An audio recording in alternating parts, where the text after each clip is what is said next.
here's video number 1 for the motorcycle channel. This all started when I bought myself a $1,394 Suzuki 600RR 1998 model. So a project motorbike that a guy was putting together somewhere in North Sydney, kind of working, but needed a lot of TLC. Able to work, I swapped it for F650. The BMW F650, then I did the same thing with fixed, restored, and at the same time picked up a Honda VT750, DeVille I think it's called. Bought that for a couple of thousand and sold it for like, I think it was 5,750. And then did up the BMW F650 and sold that for about 3,000 or so. And then picked up this. So this is the BMW K75.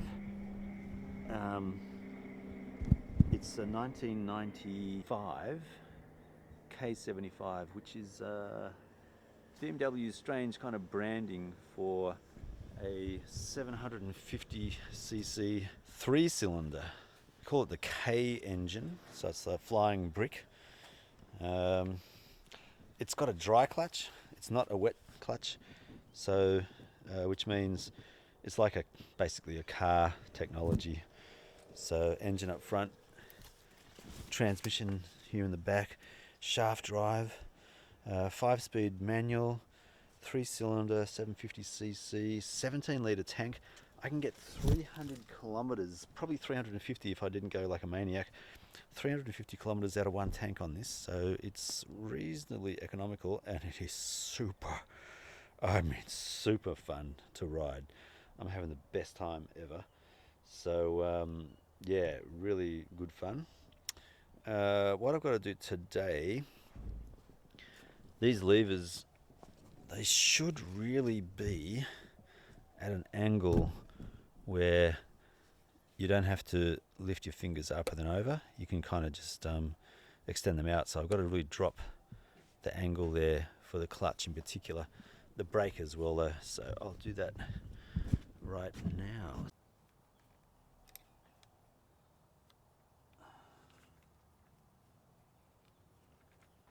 So this particular bike has come from Melbourne. A guy called Daniel did the restore work, or the conversion work, to turn it into a scrambler. I'll do the other side for the brakes as well. Because the front brake, it kind of is in a similar situation where the brake lever, I've got to lift my hand up and then over. I'd rather have it further down. So we'll move that.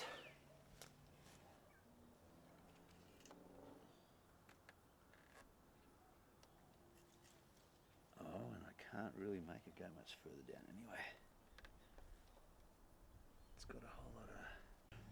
What we've got, dual caliper or dual disc brakes on the front. Looks like Brembo, which are a nice brand. I think they're single piston by the looks of it on each side. It did have ABS, you can tell by the notches up here, but it's been removed, the ABS side of things, so it's just a stock standard kind of braking system. So the ABS unit, I think it used to sit either on this side or the other side, but it would hang off here somewhere. They've whoever had it before me, they've chopped the frame a bit for the seat to go on there. I take the seat off because the cover I've got basically lets all the water in and it soaks into the material of the seat itself, and then I've got a wet bottom. My jacket has got a button on it and it's wearing the paint away here. I'm not going to fix it up because I'm not going to take my jacket off. I'm going to keep the jacket on, so I'd rather stay alive and safe than have a pristine tank. This one gives it more character anyway. I like it that way. It's a little bit dodgy in the way that's been put together. You see here, it's just cable tied, and it's a bit of tin that's been bent around for the LED brake light and indicators. So I'm going to find a way to actually make that a more permanent kind of a metal fixture as opposed to cable ties. Looks like everything has been cable tied that way. See the cable ties in there? It's a pretty dodgy job, to be honest. And that means that when I'm done, so over time I'll show you what I'm doing to replace all the cable ties with something a bit more substantial. It'll turn it into a much more robust bike that way.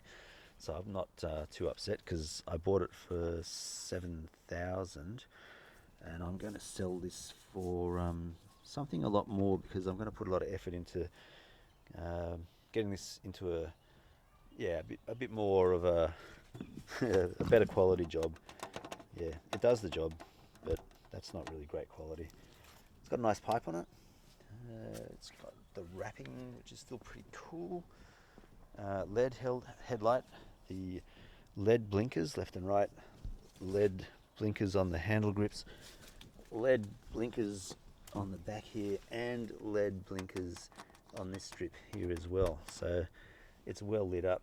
This was really loose, so I had to tighten that up with a bit of a washer thing, but I'll have to get a new way of doing this because one of the lights is not working, and you can see it's getting loose there as well. So just got to tidy it up a little bit. It doesn't require a lot of work, but just a little bit of tidying up to make it really good. So for example, like, this stuff is all loose, the reservoirs are loose, this cable tied again, so I'm going to put brackets and things on it to make it just that little bit more solid.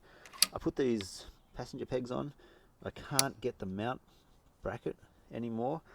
BMW do not sell that. They sell everything else still except the mounting bracket here to put the proper BMW passenger foot pegs on.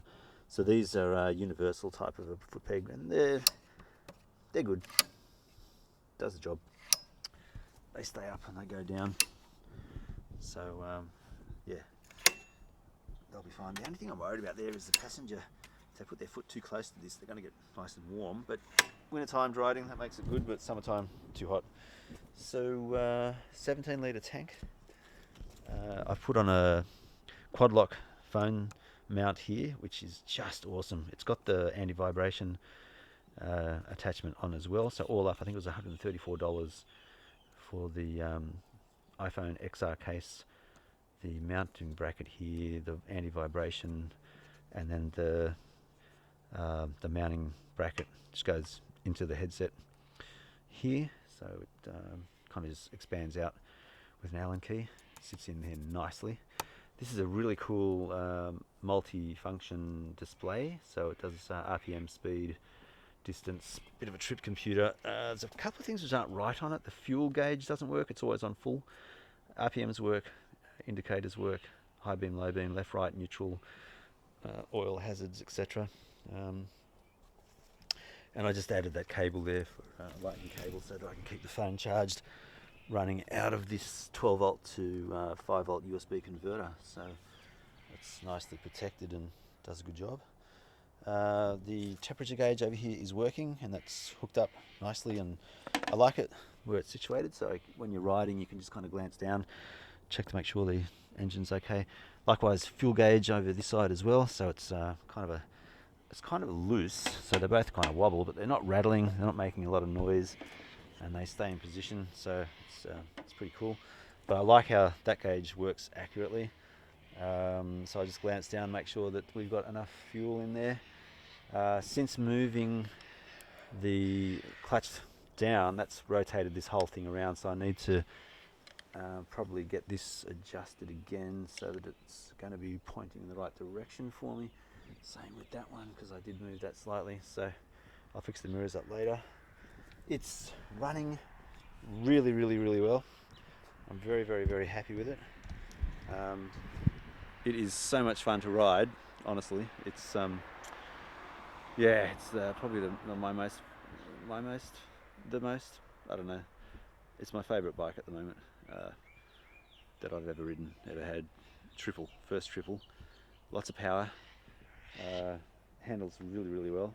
The only thing is the back tyre has worn, so it's almost kind of flat on the top, and motorcycles need that rounded arch to be able to lean properly and therefore turn smoothly, because currently now when I lean and turn, it kind of just goes off a flat section onto this curved section here, so it does a bit of a hop over to the left or right as opposed to a smooth transition from going straight to left or right, so it does a bit of a bounce over at the moment.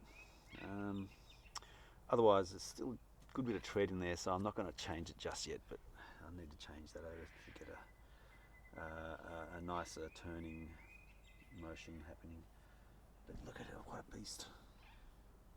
Love it. It just rides so well. Really, really happy with the feel and the ride of it. Yeah. And with the seat on, looks cool too. Okay, there you have it. I wanted to clean this up a bit too. The only thing I'm keeping an eye on here is that when I go over dirt and so forth, it kicks up here, so there's a bit of a smudgy thing there happening. It's got a bit of dirt on it, so I'm just going to clean that down every once in a while. There's a tiny oil leak as well, so I'm going to tighten up what needs to be tightened up down below. Otherwise it's looking really good, and it is behaving itself. It's not overheating at all. I didn't see that there before. Look at that, it's got a locking mechanism. Cool. I'll have to look at that later. Yeah, there it is. And it happens to match the green of the Mini. Hence, starting another channel, the Mini and Motorcycle Adventures. So depending on where I go and what I'm doing, I'm going to either have the motorcycle or the Mini Adventure Time. So stay tuned.